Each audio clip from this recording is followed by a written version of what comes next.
അപ്പോൾ നമ്മുടെ പിച്ചിക്കുട്ടി ഇതാ ഇവിടെ ഒരുങ്ങിക്കൊണ്ടിരിക്കുകയാണ് കേട്ടോ.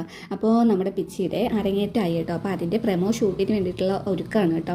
സാധാരണ മുടികെട്ടലൊക്കെ ഞാനാണ് കേട്ടോ ചെയ്യുന്നത്. പക്ഷേ ഇന്നിപ്പോൾ സ്വന്തമായിട്ട് തന്നെ ചെയ്തിരിക്കുന്നത് കേട്ടോ. ടീച്ചർ കേട്ടോ പറഞ്ഞു കൊടുത്തു, അതേപോലെയാണ് കേട്ടോ ചെയ്തിരിക്കുന്നത്. അപ്പോൾ അതുകൊണ്ടാണ് എന്നെ വിളിക്കാത്തത് കേട്ടോ. അപ്പോൾ വളയൊക്കെ എടുത്ത് ഷോ കാണിക്കാൻ കേട്ടോ. അപ്പോൾ ഈ കണ്ണ് എഴുതിയപ്പോഴത്തേക്കും കണ്ണൊക്കെ നന്നായിട്ട് നീറുന്നുണ്ട് കേട്ടോ. ഞാൻ ആകെ കൂടി ചെയ്ത് കൊടുത്തത് ഈ ഒരു പൂവയ്ക്കൽ മാത്രമാണ് കേട്ടോ. അത് ഞാൻ കുറച്ച് നന്നായിട്ട് തന്നെ ചെയ്തിട്ടുണ്ട് കേട്ടോ. അപ്പോൾ അതേ നമ്മുടെ പിച്ചിക്കുട്ടിയുടെ ഫൈനൽ ലുക്ക് വന്നിട്ട് ഇതാണ്. അത്യാവശ്യം കുഴപ്പമില്ലാണ്ടൊക്കെ ഒരുങ്ങിയിട്ടുണ്ട് അല്ലേ. അപ്പോൾ ഞങ്ങൾ എല്ലാം കഴിഞ്ഞിട്ട് ഇറങ്ങുകയാണ് കേട്ടോ. അപ്പോൾ നമ്മുടെ ഷൂട്ട് വന്നിട്ട് ശാർക്കര അമ്പലത്തിൽ വെച്ചിട്ടാണ്. അപ്പോൾ അവിടെ എത്തിയപ്പോഴത്തേക്കും 2-3 പേരൊക്കെ വന്നിട്ടുണ്ടായിരുന്നേ. അങ്ങനെ പിന്നെ കുറച്ച് സമയം വെയിറ്റ് ചെയ്ത് കേട്ടോ. ഇവരൊരു 6 കുഞ്ഞുങ്ങളാണ് കേട്ടോ അരങ്ങേറ്റത്തിന് കയറുന്നത്.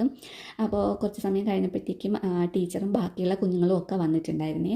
പക്ഷേ നമ്മുടെ ക്യാമറാമാൻ വന്നില്ല കേട്ടോ. നമ്മൾ 3:30 മണിക്ക് ശാർക്കര അമ്പലത്തിലെത്തിയതാണ്. ക്യാമറമാൻ വന്നത് 5 മണിക്കാണ് കേട്ടോ. അപ്പോൾ ഏതായാലും വന്നിട്ടുണ്ട്. അങ്ങനെ ഷൂട്ടൊക്കെ തുടങ്ങി കേട്ടോ. അപ്പോൾ നമ്മുടെ കാലൊക്കെ കഴിച്ചു കേട്ടോ. നമ്മുടെ തന്നെ കാലൊക്കെ നന്നായിട്ട് കഴിച്ചു. അപ്പോൾ കുഞ്ഞുങ്ങളും ഒരുപാട് ടയേർഡായിട്ടുണ്ടായിരുന്നു. ഏകദേശം ഒരു 7 മണിയായപ്പോഴത്തേക്കും ഷൂട്ടൊക്കെ കഴിഞ്ഞു കേട്ടോ. അങ്ങനെ തിരിച്ചു വരുന്ന വഴിക്ക് നമ്മൾ പഴംപൊരിയൊക്കെ വാങ്ങിയിട്ടുണ്ടായിരുന്നേ. അപ്പോൾ അതൊക്കെ കഴിച്ച് റിലാക്സ് ചെയ്യണേ. അപ്പോൾ അത്രയേ ഉള്ളൂ.